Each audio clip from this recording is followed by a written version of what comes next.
Adrian was just 5 months old, barely steady in his high chair, and I was determined to do it the Montessori way. He was sipping breast milk from a tiny shot glass, yes, actual glass, while I hovered, half proud, half anxious, worried he might drop it. And then, of course, it wasn't him, it was me. I knocked something over, it shattered, and the sound sent Adrian into tears. In that moment, the frustration hit me like a wave. One of those real life parenting moments where you think, oh no, here we go. That familiar thought creeps in. I'm about to lose it. Why is everything spiraling before 9 a.m.? Sounds familiar? That's the motherhood's greatest soundtrack. Chaos on repeat. And underneath the noise, that quiet guilt. Why can't I handle this better? Why do I keep snapping? But here's the truth. It's not proof you're failing as a parent. It's proof you're human.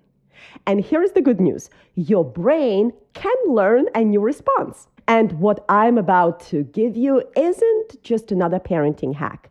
It's a signature tool I developed inside the Compass Circle. I call it the QRS Technique. Question, reason, story.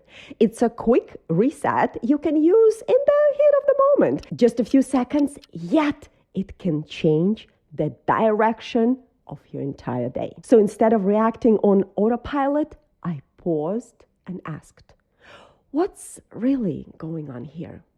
Then I reminded myself why staying calm matters, because my calm helps Adrian feel safe. And finally, I reframed the story. This is simply a chance for both of us to learn that accidents happen. There is a chance to learn about cause and effect, about actions and consequences, and to remember that we can handle them together. You see, that tiny shift, it helped me pause before snapping and power up instead of burning out.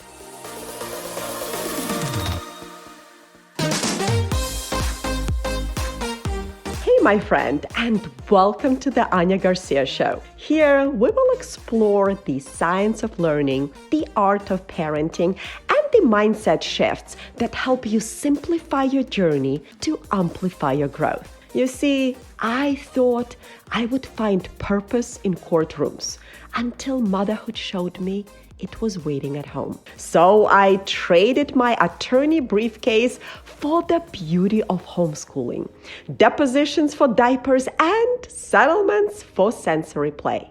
I stepped off the legal path so that I can walk it with you, because parenting doesn't come with a manual or legal briefs, so no wonder it can feel overwhelming and messy. But I see you showing up every day, even when no one is watching. And that little voice, am I doing enough? I hear it too.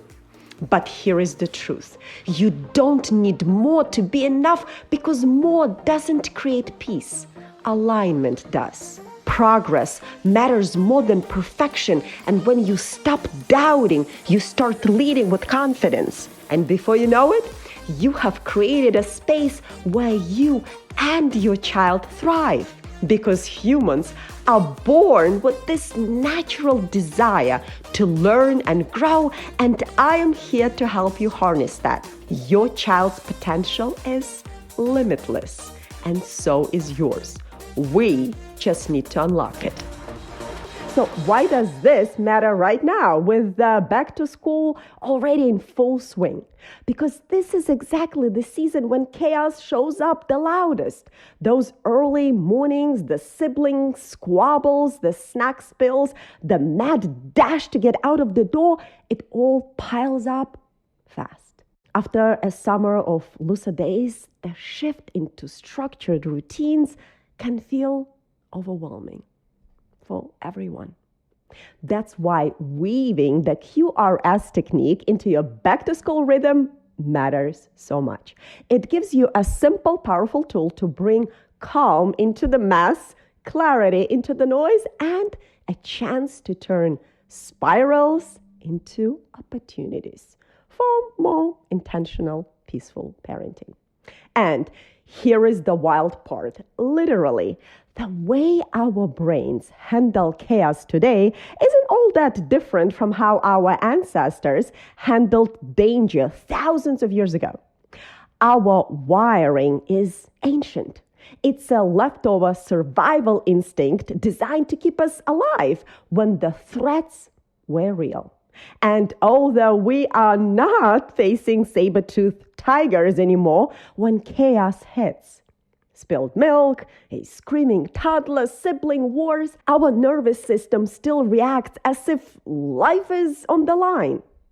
You see, the amygdala, your brain's fear center, goes off like a fire alarm. And the prefrontal cortex, the calm, problem-solving part you wish you had in those moments, shuts down.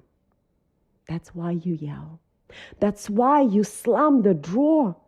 That's why later you whisper to yourself, I wish I handled this differently. But here is the hope. Your brain is plastic.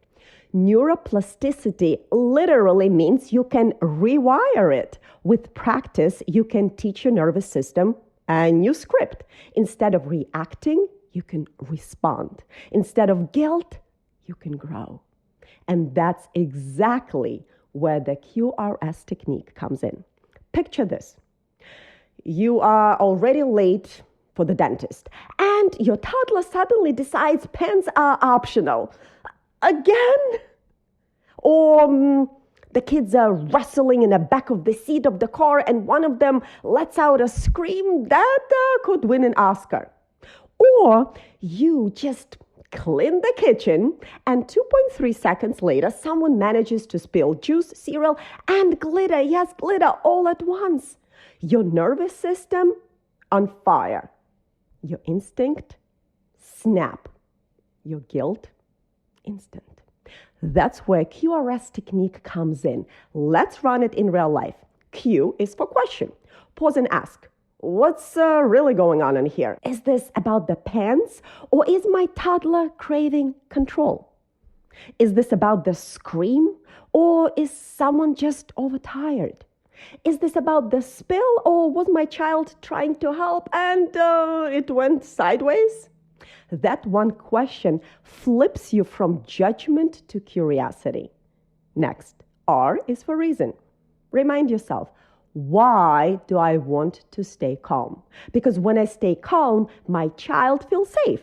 Because modeling regulation teaches them how to regulate. Because peace feels better than power struggles. Your why is stronger than your instinct. And finally, S is for story. Now, reframe the moment. Instead of, this always happens, I can't catch a breath, try, hey, this is hard, but it's also a chance to teach resilience. My kids have handled hurdles before, and they can handle this one too. You see, when you shift the story, you're not just rewiring a single moment, you are reshaping the narrative your family carries forward. And here is the wild part. Running through QRS takes seconds. It's not about elaborate Pinterest perfect ritual. It's a micro habit. And micro habits create macro changes. But don't just take my word for it. Science backs this up. In psychology, it's called pattern interruption. You are breaking the autopilot habit loop, trigger, reaction, regret, and inserting a pause. This pause is golden. Dr. Wendy Wood, a habit researcher, says most of what we do daily isn't a decision. It's a habit loop. The QRS technique hacks that loop. You hit pause, disrupt the cycle, and choose a different ending. And when you repeat it, you are literally rewiring your brain's pathways.